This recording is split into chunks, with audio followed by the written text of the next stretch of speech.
আসসালামু আলাইকুম hello lovely viewers welcome to Akhtar cooking studio. আজকে আপনাদের মাঝে নিয়ে এসেছি খুবই স্পেশাল একটা ভিডিও, যেটা হচ্ছে কেকের ক্রিম বা বাটার বোনের ক্রিম। সো দেখতেই থাকুন আমি কিভাবে কি করছি। আমি এই জায়গায় প্রায় 1 কাপের মতো হেভি ক্রিম নিয়েছি, আর এই জায়গায় 3 চামচের মতো গুঁড়া দুধ দিয়েছি, আর এই জায়গায় দিয়েছি কনডেন্স মিল্ক। আর অবশ্যই যেই পাত্রতে বিটটা করবেন সেই পাত্রটা আগে মিনিমাম 10 থেকে 12 মিনিট ফ্রিজে রেখে দেবেন, তাহলে বিট করতে সুবিধা হবে আর এটা কেকের ক্রিমটাও পারফেক্ট হবে। আর এই জায়গায় কোনো ধরনের আমি আইসিং সুগার বা কোনো ধরনের সুগার ইউজ করছি না, কারণ সুগার ইউজ করলে এটা যে কোনো সময় বাটার বোনের ক্রিমটা বা কেকের ক্রিমটা ফেটে যায় আর গলে যাওয়া শুরু করে, যার জন্য আমি ইউজ করছি না। আর আমি এটা কিভাবে কি করছি আপনারা শুরু থেকে শেষ অবধি দেখতে থাকবেন, একদম পারফেক্টভাবে করতে পারবেন। আর যদি ভিডিওগুলো আপনাদের কাছে একটুও ভালো লাগে তাহলে অবশ্যই লাইক কমেন্ট শেয়ার এবং সাবস্ক্রাইব করবেন। আর যারা ফেসবুক পেজ থেকে দেখছেন অবশ্যই ফেসবুক পেজটাকে ফলো করে থাকবেন। সো দেখতেই পাচ্ছেন সব কিছু দিয়ে দিচ্ছি। এখন আমি হাই স্পিডে 5 মিনিটের জন্য বিট করে নেব।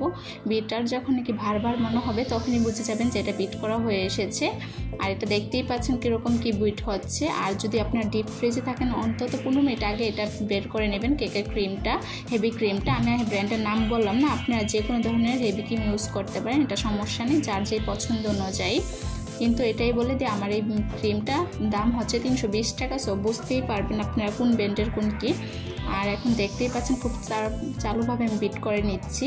আর কেকের ক্রিম বা বাটার বোনের ক্রিমের টিপস অ্যান্ড ট্রিক সব কিছু এই ভিডিওতে দেওয়া আছে, সো দয়া করে দেখবেন। আর আমার ভিডিওতে যারা নাকি আমার চ্যানেলে যারা নতুন তারা অবশ্যই চ্যানেলটা ভিজিট করে যাবেন, দেখবেন আপনাদের কাছে অনেক ইজি রেসিপি পাবেন, যেটা খুবই ইজি ওয়েতে যারা নতুন রাঁধুনি তারা বেশি ট্রাই করতে পারেন।